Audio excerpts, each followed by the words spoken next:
আসসালামু আলাইকুম সুপ্রিয় দর্শক শ্রোতা, আশা করি আল্লাহর অশেষ রহমতে আপনারা সবাই বেশ ভালো আছেন। ইউনিক রান্নাঘর কিচেনে আপনাকে স্বাগত জানাচ্ছি। আজকে আপনাদেরকে খুবই সহজে ঘরোয়া উপকরণ দিয়ে দুর্দান্ত একটি রেসিপি তৈরি করে দেখাবো। এই রেসিপিটি অবশ্যই আপনারা ফলো করে বাসায় ট্রাই করবেন।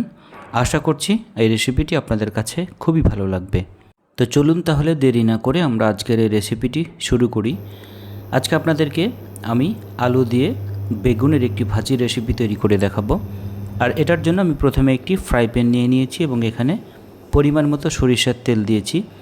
এরপরে এখানে দিয়ে দিলাম হাফ স্পুন পরিমাণে লবণ, আর দিয়ে দিতে হবে হাফ স্পুন হলুদ গুঁড়ো, আর দিয়ে দিলাম হাফ স্পুন পরিমাণে মরিচের গুঁড়ো।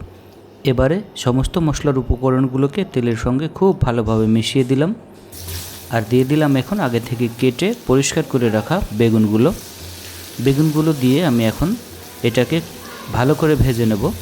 আর এমত অবস্থায় চুলোর আঁচ অবশ্যই আপনারা হাই ফ্লেমে রাখবেন, নাহলে বেগুনগুলো কিন্তু সেদ্ধ হয়ে যেতে পারে।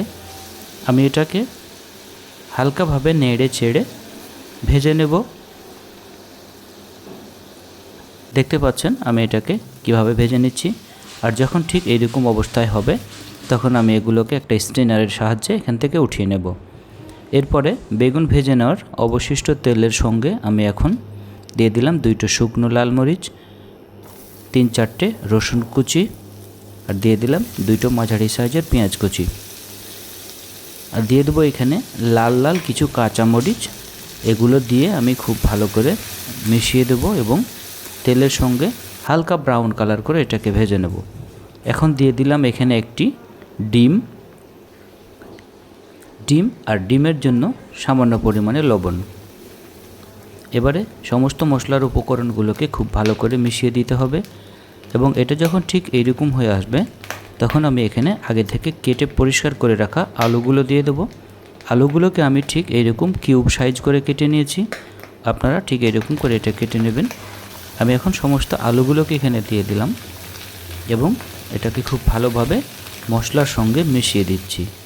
এখন দিয়ে দেবো হাফ স্পুন পরিমাণে লবণ, এরপরে দিয়ে দিতে হবে হাফ স্পুন পরিমাণে হলুদ গুঁড়ো, আর দিয়ে দেবো হাফ স্পুন পরিমাণে মরিচের গুঁড়ো। এখন সমস্ত মশলার উপকরণগুলোকে খুব ভালোভাবে মিশিয়ে দেওয়ার জন্য এটাকে ভালোভাবে নেড়ে দিতে হবে। আমি ঠিক এরকম করে এটা নেড়ে দিয়েছি এবং এটাকে ঢাকনা দিয়ে ঢেকে রান্না করে নিয়েছি প্রায় 10 মিনিট। 10 মিনিট পরে আমরা এটাকে ঢাকনা খুলে দিচ্ছি। আমি এমত অবস্থায় চুলোর আঁচ মিডিয়াম লো ফ্লেমে রেখে এটাকে ভেজে নিয়েছি। এমত অবস্থায় কোনোভাবেই চুলোর আঁচ হাই ফ্লেমে রাখা যাবে না, তাহলে এটা পুড়ে যেতে পারে। আর আমি এগুলোকে আরও খুব ভালোভাবে এখন নেড়ে দিচ্ছি। নেড়ে দেওয়া হলে আমি এটাকে আবারও ঢাকনা দিয়ে ঢেকে রান্না করে নেব প্রায় 5 থেকে 7 মিনিটের জন্য। 5 থেকে 7 মিনিট পরে আমরা এটাকে ঢাকনা খুলে দিচ্ছি এবং আবারও খুব ভালোভাবে এটাকে নেড়ে দিচ্ছি। এটাকে একটু ধৈর্য সহকারে নাড়তে হবে। আমি অফ ক্যামেরা এটা প্রায় 5 থেকে 6 বার এভাবে ঢাকনা খুলে খুলে রান্না করে নিয়েছিলাম। এখন আমি আগে থেকে ভেজে রাখা যে বেগুন, সেই বেগুনটা এর মধ্যে দিয়ে দিলাম এবং এটাকে খুব ভালো করে আলুর সঙ্গে মিশিয়ে দিচ্ছি। এগুলো যখন খুব ভালোভাবে মেশানো হয়ে যাবে তখন আমি এখানে দিয়ে দেব হাফ স্পুন পরিমাণে জিরে গুঁড়ো।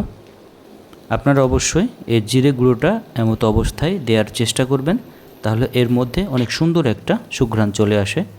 আর জিরে গুঁড়ো দিয়ে আমি এটাকে খুব ভালোভাবে মিশিয়ে দিচ্ছি। মিশিয়ে দিয়ে আমি এটাকে আপনাদেরকে দেখিয়ে দিচ্ছি যে আলুগুলো সেদ্ধ হয়েছে কিনা। দেখতে পাচ্ছেন এটা খুব ভালোভাবে সেদ্ধ হয়ে গিয়েছে, মানে আমার ভাজি এখন একদম কমপ্লিট। এখন এটা আপনাদেরকে পরিবেশন করে দেখাচ্ছি। দেখতে পাচ্ছেন বন্ধুরা কত সহজে অনেক সুন্দর এবং মুখরোচক একটা ভাজি তৈরি হয়ে গেল। আপনারা যদি এইরকম একটা ভাজি তৈরি করে নেন তাহলে নিমিষেই 1 প্লেট ভাত শেষ হয়ে যাবে, অন্য কোনো তরকারির আর প্রয়োজন হবে না। এখন এটাকে দেখতে সুন্দর লাগার জন্য আমি এখানে কিছু ধনেপাতা কুচি অ্যাড করে দিলাম। আপনারা চাইলে এটা স্কিপ করতে পারেন, তবে ধনেপাতা কুচি এমত অবস্থায় দিলে এখানে সুন্দর একটা ফ্লেভার চলে আসে। তো আজ আর কথা না বাড়িয়ে বিদায় নিচ্ছি। দেখা হবে আবারও সামনের সহজ কোনো রেসিপি নিয়ে। ততক্ষণ পর্যন্ত আপনারা ভালো থাকবেন, সুস্থ থাকবেন এই কামনা করছি। খোদা হাফেজ।